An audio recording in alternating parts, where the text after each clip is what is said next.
सहनाववतु सहनौ भुनक्तु सह वीर्यं करवावहै तेजस्विनावधीतमस्तु मा विद्विषावहै। ओम शांति शांति शांति। हरि ओम श्री गुरुभ्यो नमः। हरि ओम। અધ્યાય 2 સાંખ્ય યોગ અને એમાં આપણી વાતચીત 15મા શ્લોક પર ચાલી રહી છે, માટે આપણે 11 થી 15 શ્લોકનું પારાયણ કરશું. ઓમ શ્રી પરમાત્મને નમઃ. અથ દ્વિતીયોધ્યાય. શ્રી ભગવાન વાચ. અશોચ્યાનન્વશોચસ્ત્વં પ્રજ્ઞાવાદાંશ્ચ ભાસસે ગતાસૂન ગતાસુશ્ચ નાનુશોચન્તિ પંડિતાઃ નત્વેવાહૈ જાતુ નાસં નત્વન્નેમે જનાધિપાઃ ન ચૈવ ન ભવિષ્યામ સર્વે વયમતઃ પરમ દેહિનોऽસ્મિन् યથા દેહે કૌમારં યૌવनं જરા તથા દેહાંતર પ્રાપ્તિઃ ધીરસ્તત્ર ન મુહ્યતિ માત્ર સ્પર્શસ્તુ કૌંતેય શીતોષ્ણ સુખ દુઃખદાઃ આગમાપાયિનો નિત્યાઃ તાંતિ તિક્ષસ્વ ભારત યમ હિ ન વ્યથયન્ત્યેતે પુરુષં પુરુષર્ષભ સમ દુઃખ સુખં ધીરં સોમૃતત્વાય કલ્પતે. યમ હિ ન વ્યથયન્ત્યેતે, જે વ્યથિત થતો નથી. આગળ જે શ્લોક કીધો એનાથી કે દુઃખ પડે ઇન્દ્રિયોના સંયોગથી છતાંય વ્યથિત થતો નથી. યમ હિ ન વ્યથયન્ત્યેતે પુરુષમ પુરુષર્ષભ, પુરુષોમાં જે શ્રેષ્ઠ છે એ વ્યથિત થતો નથી. સમ દુઃખ સુખં ધીરમ, સુખ અને દુઃખને સમ કરી અને ધીર બની જાય છે. તે જ સોમૃતત્વાય કલ્પતે, તે જ અમરતા એટલે મોક્ષનો અધિકારી છે, મોક્ષને પ્રાપ્ત કરે છે. એના પર વાત કરતા હતા અને આપણે ગઈકાલે 4 સાધના જોઈ સુખ અને દુઃખને સમ કરવાની. બધાને યાદ હશે અને હર્ષાબેન નોટ્સ પણ લખે છે, તો ખાસ નોટ્સ બધા વાંચજો તો તમારા જીવનમાંથી દુઃખ દૂર થઈ જશે. પહેલી સાધના હતી કર્મ સાધના, કે જે પણ દુઃખ કે સુખ મળે છે મને એ મારા કર્મનું ફળ છે. બીજી સાધના હતી ભક્તિ સાધના, જે પણ મને પરિસ્થિતિ વ્યક્તિ વસ્તુ મળી છે એ ભગવાન તરફથી આવી છે, માટે ભગવાનનો પ્રસાદ છે, એને સહર્ષ સ્વીકારી લેવા. ત્રીજી સાધના હતી જ્ઞાન સાધના. આ જગત આખું મિથ્યા છે. મિથ્યા છે એટલે મિથ્યા શબ્દનો અર્થ છે કે અસત્ય છે એવું નહીં, અસત છે એવું નહીં. અસત એને કહેવાય જે ક્યારે પણ જણાય, પણ સત એને કહેવાય જે કાયમ જણાય, આવતા શ્લોકમાં આવશે. અને મિથ્યા એને કહેવાય કે જે એક ગાળે જણાય પરંતુ હોય નહીં. મૃગજળ જણાય પણ હોય નહીં, જણાય નહીં એવું નહીં, દેખાય તો ખરા દૂરથી પણ હોય નહીં. એટલે આપણે કેવું પડે કે હા હા તને દેખાય છે મૃગજળ, જળ દેખાય છે બરાબર છે, પણ છે નહીં, એને મિથ્યા કહેવાય. એવું જગત દેખાય છે, તને દુઃખ અનુભવાય છે, સુખ અનુભવાય છે, પણ છે નહીં. આવી વાત છે. જ્ઞાન એટલે જે મિથ્યા સંસારમાંથી મળતું દુઃખ મિથ્યા હોય, મિથ્યા મૃગજળમાંથી મળતું પાણી પણ મિથ્યા હોય, એવી જ રીતે મિથ્યા સંસારમાંથી મળતું સુખ કે દુઃખ પણ મિથ્યા જ હોય. એમાં છકી નહીં જવાનું અને વ્યથિત થઈ નહીં જવાનું. અને ચોથી સાધનાથી સાક્ષી સાધના. મનથી અલગ છો તમે, એટલે જ તમે કહી શકો છો કે મારું મન ઠેકાણે નથી, મારા મનમાં આવા વિચાર આવ્યા. ક્યારે કહી શકો હું આ મોબાઈલને જોઉં છું એટલે મોબાઈલથી હું જુદો છું, એનો સાક્ષી છું. બસ એવી જ રીતે મન તમને જણાય છે એટલે મનના તમે સાક્ષી છો તો સાક્ષી જ રહો. અમ્પાયર કોઈ દિવસ બેટ્સમેન કે બોલર ન બને કે અપીલ પણ ન કરે. એ તો હંમેશા સાક્ષી જ હોય અને એના નિર્ણયો જણાવે રાખે. બસ તમે પણ આત્મ સ્વરૂપ, એટલે આપણે આત્મ સ્વરૂપ છીએ અને આપણે સાક્ષી ભાવમાં કાયમ રહેવાની કોશિશ કરીએ. જેને જે રીતે વર્તન કરવું હોય, દુઃખ પડે તોય સાક્ષી. મનની અંદર અપમાનના વિચાર આવ્યા, દ્વેષના વિચાર આવ્યા, દુઃખના વિચારો આવ્યા, સાક્ષી બની જાઓ. આ સાધના ગઈકાલે કીધી હતી અને હવે આગળ અનુકૂળતા અને પ્રતિકૂળતાનો ઉપભોગ કે સદુપયોગ કરવો, તો આપણે બંને કરીએ છીએ, પરંતુ એની પાછળની ભાવનાથી ભાવ બદલાઈ જાય ને ફળ બદલાઈ જાય. જેવી રીતે માતા દીકરાને મારતી હોય, પરંતુ એની પાછળ જો એનો ભાવ એવો હોય કે મારી સિરિયલમાં ડિસ્ટર્બ કરે છે, તો એને પાપ કર્મનું ફળ મળે.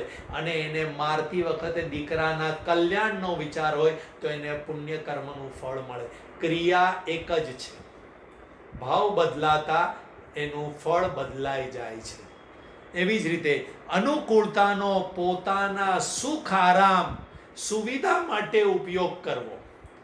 તમને ને મને અનુકૂળતા છે, શરીરની અનુકૂળતા છે, ઘરની અનુકૂળતા છે, ધનની અનુકૂળતા છે, સ્વજનોની અનુકૂળતા છે, અને એનો તમે ઉપયોગ કરો પોતાના ભોગ માટે, સુખ આરામ માટે, તો એને ઉપભોગ કહેવાય.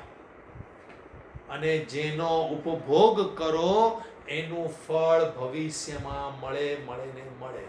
પણ બીજાની સેવામાં તમે વાપરી દો ધન, ઘર, સ્વજનો, શરીરને, તો એનો સદુપયોગ કહેવાય. એટલે કે અનુકૂળતાનો સદુપયોગ કહેવાય. અને જે વસ્તુનો સદુપયોગ કરો એનું સારું ફળ તમને મળે. તો અનુકૂળતાનો સદુપયોગ એટલે જેટલી પણ અનુકૂળતા તમારી ને મારી પાસે છે એને બીજાની સેવામાં લગાડી દો. એ એનો સદુપયોગ છે. અને પોતાના સુખ આરામ અને સુવિધા માટે વાપરો તો એનો ઉપભોગ છે. અને ભોગે રોગ ભયો, ઉપભોગ કરવાથી એનું ફળ ખરાબ જ મળે છે. હવે આ થયું અનુકૂળતા. પ્રતિકૂળતાનો પણ ઉપભોગ કરીએ છીએ અને એનો પણ સદુપયોગ કરી શકીએ. જ્યારે પણ પ્રતિકૂળતા આવે તો એમાં દુઃખી થવું નહીં, અને દુઃખી થયા તો એ ઉપભોગ છે. તમને પ્રતિકૂળતા આવે અને તમે દુઃખી થઈ ગયા તો એનો ઉપભોગ છે. પરંતુ પ્રતિકૂળતા એટલે કે દુઃખમાં સુખની ઈચ્છાનો ત્યાગ કરી દેવો, આ જલ્દી જાય પરિસ્થિતિ તો સારું, આ વ્યક્તિથી હું જલ્દી છૂટું તો સારું, બહુ દુઃખ આપે છે, બહુ પ્રતિકૂળ છે, આવા રોદડા રો તો એનો ઉપભોગ થયો અને એનું ફળ મળે. દુઃખ પણ મળે અને ભવિષ્યમાં પણ ફળ મળે. તમને અંદર દ્વેષ, ઈર્ષા, બધા રાગના સંસ્કાર પડી જાય. પરંતુ દુઃખ આવ્યું છે, મારે સુખની ઈચ્છા નથી કરવી, દુઃખ આવ્યું એ વયું જશે. સુખની ઈચ્છા ન કરવી, બરાબર સમજો. આગળ સમજી ગયા છે મનોમય દુઃખ અને ઈશ્વર સૃષ્ટ દુઃખ. અહીંયા આગળ આ બધા ઈશ્વર સૃષ્ટ દુઃખની વાત છે. મનોમય દુઃખ તો પ્રયત્ન એટલે કે વિવેકથી દૂર જ કરવાનું. પરંતુ ઈશ્વર સૃષ્ટ દુઃખ આવ્યું, પ્રતિકૂળતા આવી, તો એના માટે વ્યથિત થઈ અને એ દુઃખનો ઉપભોગ કરી નહીં લેવાનો. એનો સદુપયોગ એ રીતે કરવાનો કે કંઈ વાંધો નહીં, મને કોઈ સુખની ઈચ્છા નથી. ભલે આવ્યું દુઃખ, આવ્યું દુઃખ વયું જશે, સુખ આવ્યું સુખ વયું જશે. આવ્યું છે એ જવાવાળું છે. આ જ અધ્યાયમાં આવશે. જાતસ્ય હિ ધ્રુવ મૃત્યુ ધ્રુવમ જન્મ મૃતસ્ય છે. અને આગળ પણ આવી ગયું આગમા પાઈનો અનિત્યાહ. આવવા ને જવાવાળા છે ને અનિત્ય છે. સુખ દુઃખ પણ અનિત્ય છે. માટે સુખની ઈચ્છાનો ત્યાગ કરીને દુઃખને સહન કરવું એ જ એનો સદુપયોગ છે. જેવી રીતે કોઈને કાંટો પગમાં વાગ્યો હોય તો કાંટાને કાઢવા માટે સોયનો ઉપયોગ કરવો પડે અને સોયથી ભોંકીને આજુબાજુની ચામડી એ ખોતરવી પડે તો એનું થોડું દુઃખ થાય, પણ એ દુઃખને સહન કરવું પડે, કારણ કે મોટું દુઃખ જે કાંટારૂપી દુઃખ છે એને દૂર કરવા માટે થોડાક દુઃખ સહન કરવા પડે. સોયથી ખોતરવાનું દુઃખ સહન કરવું પડે. જો ધારો કે તમે એમ કહો ના મારે સોયનું દુઃખ નથી ભોગવવું, તો પછી કાંટાનું દુઃખ જાય નહીં. બસ એવી જ રીતે જન્મ મૃત્યુ રૂપી કાંટો તમને વાગેલો છે અને એ કાંટાને દૂર કરવા માટે ઈશ્વર સૃષ્ટ દુઃખ એટલે કે પ્રતિકૂળતા તમને પડે છે, તો એ સોયના દોરા જેવી, સોય જેવી છે, એનાથી થોડું થોડું થોડું ખોતરશે, દુઃખ પડશે, પણ એને સહન કરી લો તો જે મોટો કાંટો છે, પગમાં ઘૂસેલો કાંટો એટલે કે જીવનમાં ઘૂસેલો જન્મ મૃત્યુ રૂપી ચક્ર રૂપી કાંટો છે, એ નીકળી જશે. આ ઉદાહરણ સમજાઈ જશે તો બેડો પાર થઈ જશે. હવે દુઃખ પડે ત્યારે રોદડા નહીં રોવાના. દુઃખ પડ્યું છે, હું સહન કરી લઈશ, તો જે મોટું દુઃખ મને પડવાનું છે જન્મ મૃત્યુના ચક્ર રૂપી, એમાંથી હું મુક્ત થઈ જઈશ. આ જ શ્લોકમાં કીધું યમી ન વ્યથય યમહિ ન વ્યથયંતિ, જે વ્યથિત નથી થતો એ મોક્ષને પામે છે. માટે સુખ કે દુઃખ બંનેનો સદુપયોગ કરવો એ જ આપણા હાથમાં છે. સુખ દુઃખનો ભોગ કરવાથી શું થશે તો કે ભવિષ્યમાં એ ભોગ યોનિમાં ફરીથી નાખશે, એટલે કે કાં તો સ્વર્ગમાં નાખશે કાં તો નરકમાં નાખશે અને ફરીથી પાછું ચક્રમાં પડવું પડશે. સુખ દુઃખથી ઉપર ઉઠી જઈશું અને સમાન થઈ જઈશું તો મુક્તિના પાત્ર બની જઈશું. સ્વરૂપ સત્તારૂપ જ છે. સ્વરૂપમાં કોઈ વિનાશ નથી, કોઈ દુઃખ નથી, કોઈ સુખ નથી. સત્તારૂપ છે એટલે કે સ્વરૂપ તો કાયમ રહેવા વાળું છે. શરીર સાથેના તાદાત્મ્યથી જ આપણને વ્યથા થાય છે. શરીર સાથે મન સાથે જોડાઈ જાઓ તો જ જે મનનું દુઃખ છે એ આપણું દુઃખ બની જાય છે. બાકી આપણે તો કાયમ રહેવાવાળા છે. આપણને દુઃખે નથી, સુખે નથી, વિકારોએ નથી, વૃદ્ધાવસ્થાએ નથી, મૃત્યુએ નથી. આ બધા દુઃખના કારણ, દુઃખના નિમિત્તો છે. આ દુઃખના નિમિત્તોથી આપણે દૂર ત્યારે થઈશું, સમજાઈ જશે કે સ્વરૂપ તો કાયમ રહેવાવાળું છે. મારી અંદર દુઃખ કે સુખનો સ્પર્શ જ નથી. શરીર તાદાત્મ્યમાં વ્યથા રહિત કેવી રીતે રહી શકાય? તો પ્રિયને પ્રાપ્ત થઈ અને હર્ષિત ન થવું અને અપ્રિયને પ્રાપ્ત થઈને દુઃખી ન રહેવું. શરીર સાથે હજી તાદાત્મ્ય છે, એ રાતોરાત જાય નહીં. જ્ઞાન થયા વગર શરીર સાથેનું તાદાત્મ્ય જોડાણ જશે નહીં. તો જ્યાં સુધી જ્ઞાન નથી થતું ત્યાં સુધી એની આગળની સાધના કરી રાખવી કે પ્રિયને પ્રાપ્ત થઈને ખૂબ છકી ન જવું, હર્ષિત ન થઈ જવું અને અપ્રિયને પ્રાપ્ત થઈ અને વ્યથિત નહીં થઈ જવું, દુઃખી નહીં થઈ જવું. નિત્ય આત્મ સ્વરૂપથી વિચલિત બે કારણોથી થઈએ છીએ. આગળ કહેવાય તો ગયું કે હું તો નિત્ય આત્મ સ્વરૂપ છું, મારી અંદર કોઈ વ્યથા નથી, પણ એમાંથી આપણે વિચલિત થઈ જાય છે, એ આત્મ સ્વરૂપમાં સ્થિત રહી શકતા નથી. તો એના બે કારણ છે. એક તો વિકાર, એક છે કારણ વિકાર, એની સાથે ચોટી ગયા. વિકાર મનમાં આવે છે, રાગ દ્વેષ મનમાં છે, એની સાથે ચોટી ગયા છીએ. માટે કર્મ અને ભક્તિની સાધના કરો, ભગવાન સાથે ચોટો.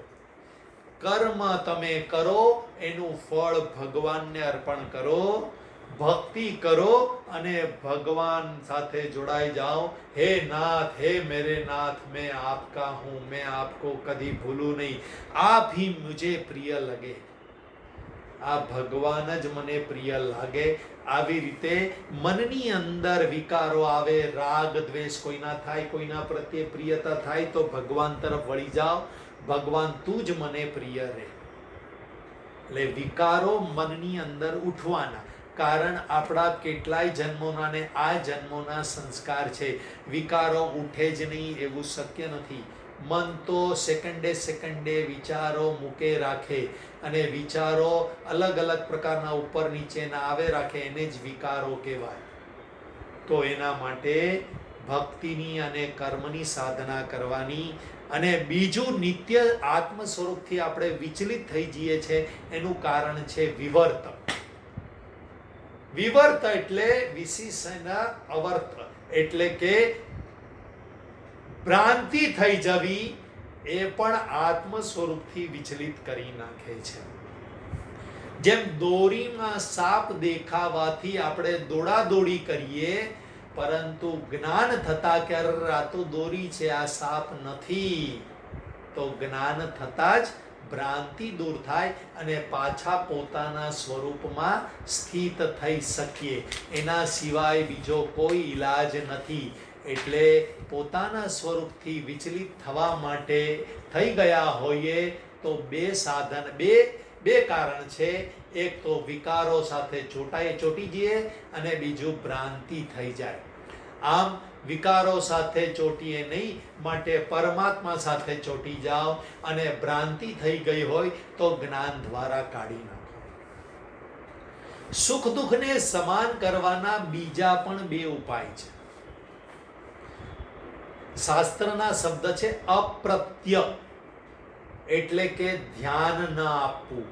સુખ દુઃખને સમાન કરવા માટે ધ્યાન નહીં આપવું. મનમાંથી ઉઠતા સુખ દુઃખના વિચાર, તમારા બધાના જ અનુભવ કહીશ કે આમાંથી કેટલાય લોકો ગુજરાતી છોકરાઓને ભણાવતા હોય તો કેટલાય સુખ દુઃખ હોય, કેટલીય તકલીફ હોય, શારીરિક તકલીફ હોય, માનસિક તકલીફ હોય, ઘરની તકલીફ હોય, બહારની તકલીફ હોય, વગેરે વગેરે વગેરે. અને છતાંય ભણાવતી વખતે એમનું ધ્યાન બીજે વયું જાય છે, એટલે ભણાવવામાં વયું જાય છે, માટે સુખ દુઃખમાં સમાન થઈ જાય છે. એવી જ રીતે મનમાં સુખ દુઃખના વિચાર આવે, એના પર બહુ ધ્યાન નહીં આપો તો વયું જશે.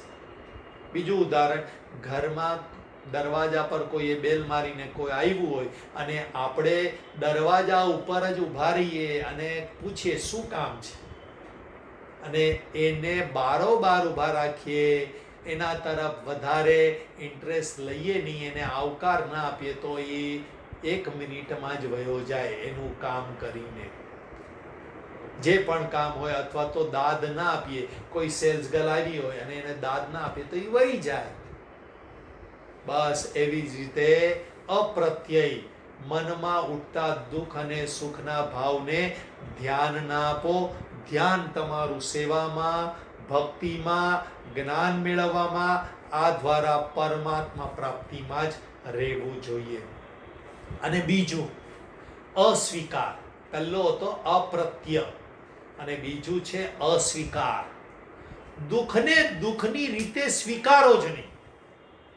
ઘણા લોકોને આ બહુ સુંદર મને કઈ દુઃખ જ છે નહીં. નરસિંહ મહેતાને પૂછવામાં આવે તો કે મને કઈ દુઃખ જ નથી, પણ આપણને બધાને દુઃખ લાગે. મીરાબાઈને પૂછવામાં આવે મને તો કોઈ દુઃખ જ નથી. આપણને બધાને દુઃખ લાગે, કારણ એમણે દુઃખને દુઃખની રીતે સ્વીકાર્યું જ નહોતું. ઉદાહરણ, વિષ્ણુ ભગવાનને ભૃગુ ઋષિએ છાતી પર લાત મારી તો એમણે એ લાતને દુઃખ તરીકે સ્વીકાર્યું જ નહીં, અને કીધું મારી છાતી તો વજ્ર સમાન છે, તમારા કોમળ પગને વાગ્યું તો નથી ને. બસ આવી જ રીતે દુઃખને દુઃખ રીતે સ્વીકારો જ નહીં. 2 છોકરાને 70% એવા હોય, એક છોકરો ખુશ હોય ને એક છોકરો દુઃખી હોય. આ મનની અંદર છે. તમારે સ્વીકારવું કે નહીં સ્વીકારવું. બસ આ રીતે તમે કામનું સ્વીકારો, સુપડા જેવા રહો. પહેલાના જમાનામાં સુપડામાં ઘઉં વીણવામાં આવે તો ઉછાળવામાં આવે, કચરો બહાર નીકળી જાય અને ઘઉં રહે. આપણે ચાળણી જેવા બનીએ છીએ. ચાળણીમાં ચાળીએ અને નીચે પથરા અને કચરો રહી જાય અને ચાળણી સાથે ઘઉં બાજુ પર મૂકી દઈએ અને આપણે કચરો અને પથરાને રાખીએ. એવી રીતે જ આખો દિવસ તમને કેટલું બધું સુખ હશે, પણ યાર આણે આમ કેમ કર્યું અને આણે આમ કેમ કીધું. અરે એકાદ એવો પ્રસંગ બન્યો છે કે 5 પ્રસંગ બન્યા હશે. દિવસ દરમિયાન 5000 પ્રસંગો બને. સેકન્ડે કંઈક ને કંઈક પરિસ્થિતિ આવે, કોઈક વ્યક્તિ સાથે જોવાનું કે વ્યવહાર કરવાનું આવે. હવે આવા તો 5000 પ્રસંગો બનતા હોય અને આપણે શું કરીએ તો કે બસ 5 પ્રસંગોને મગજમાં પકડીને રાખીએ કે આને લીધે મને દુઃખ છે, આજે આખો દિવસ મારું મોઢું ચઢેલું રહેશે. કેમ? તો કે દુઃખ નથી. ઘણા લોકો તો એવા હોશિયાર, દુઃખ હોય નહીં કોઈ અને એમાં દુઃખ ગોતી લે. દુઃખને ગોતવાની એક્સપર્ટીઝ મળી ગઈ અને આખો દિવસ દિવેલ પીધેલા મોઢા જેવા હોય. શું કરવા? દુઃખ હોય તો પણ દુઃખ નહીં જુઓ. તો સુખ હોય છે એમાં તો દુઃખ ન જ જોવું જોઈએ. આટલી તો બુદ્ધિ દરેકની અંદર હોવી જોઈએ. અને મોઢું ચડી ગયું એટલે સમજી લેવાનું આ વ્યક્તિએ કોઈક વસ્તુમાં દુઃખ જોઈ લીધું. પછી સુખ હોય કે દુઃખ હોય એને દુઃખને પકડી લીધું. બસ કોઈ વાત કે વસ્તુ કે વ્યક્તિને એમણે પકડી લીધી ને આખો દિવસ મોઢું ચડેલું રહે. અરે આખો દિવસ કેટલું બધું સુખ છે, ખાવાનું, પીવાનું, શરીરનું, ઘરનું, સ્વજનનું, પૈસાનું, એ કંઈ નહીં દેખાય.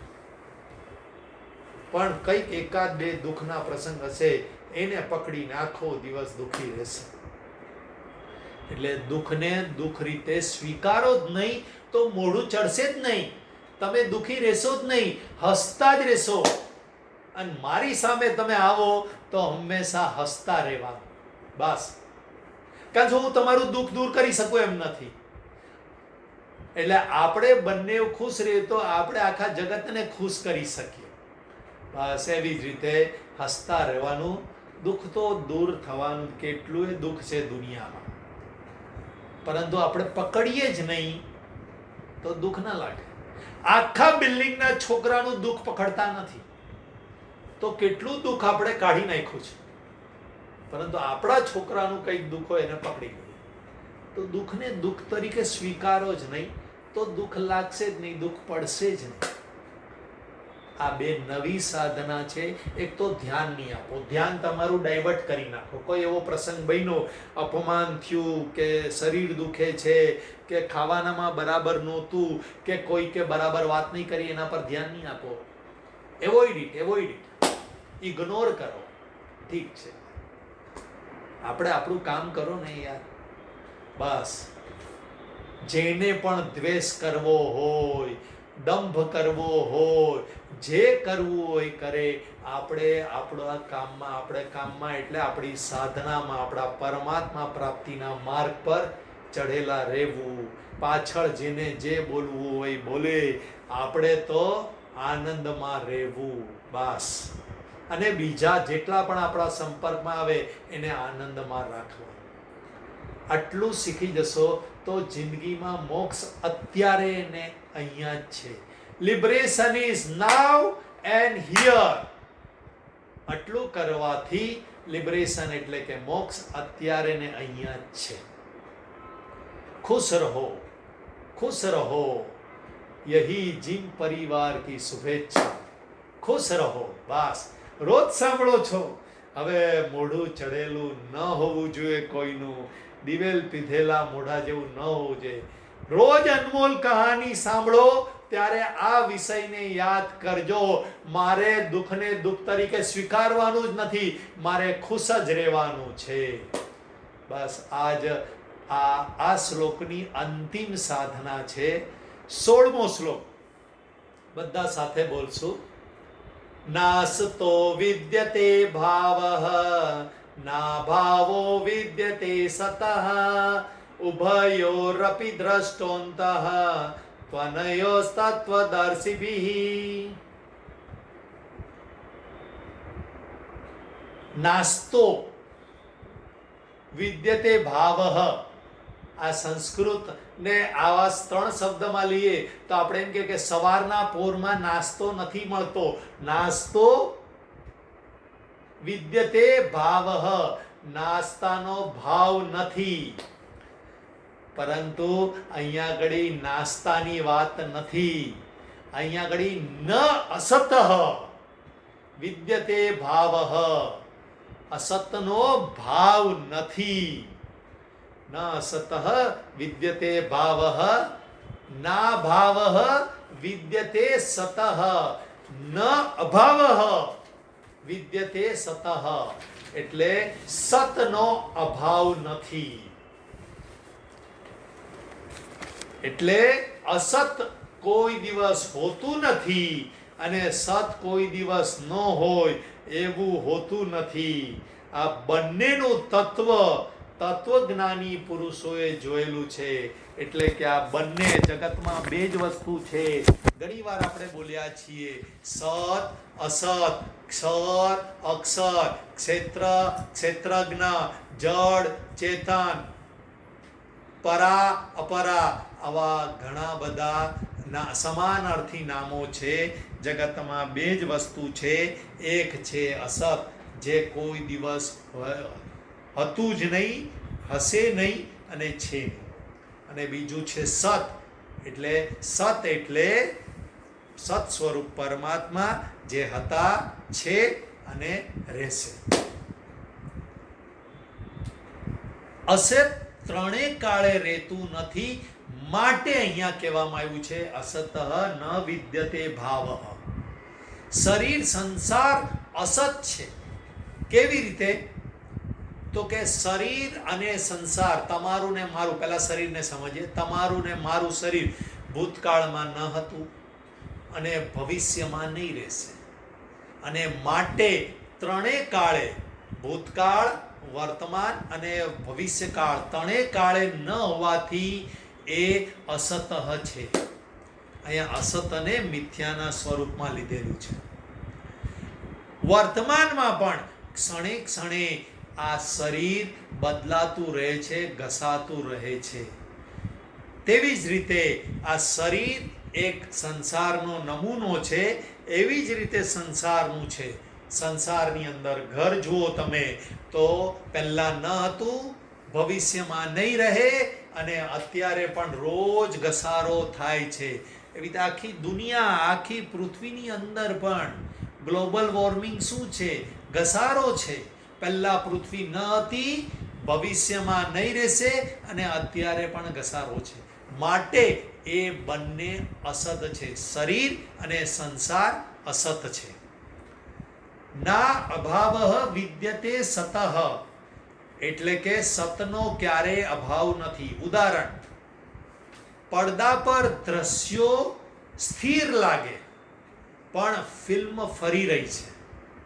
યંત્ર પર ફિલ્મ ઝડપથી ફરવાને કારણે પરિવર્તન આપણી આંખ પકડી શકતી નથી. તો ફિલ્મ બદલાતી રહેલી છે પરંતુ આપણને સ્થિર લાગે છે અને પડદો તો જણાતો જ નથી. માટે આપણે બધા જ્ઞાની છીએ કે ફિલ્મ બદલાય છે, સીન બદલાઈ રહ્યો છે. એ પાછળ તમે રૂમમાં જાઓ, પ્રોજેક્ટર રૂમમાં, તો ખબર પડે રાઉન્ડ ફિલ્મ ફરી રહી છે.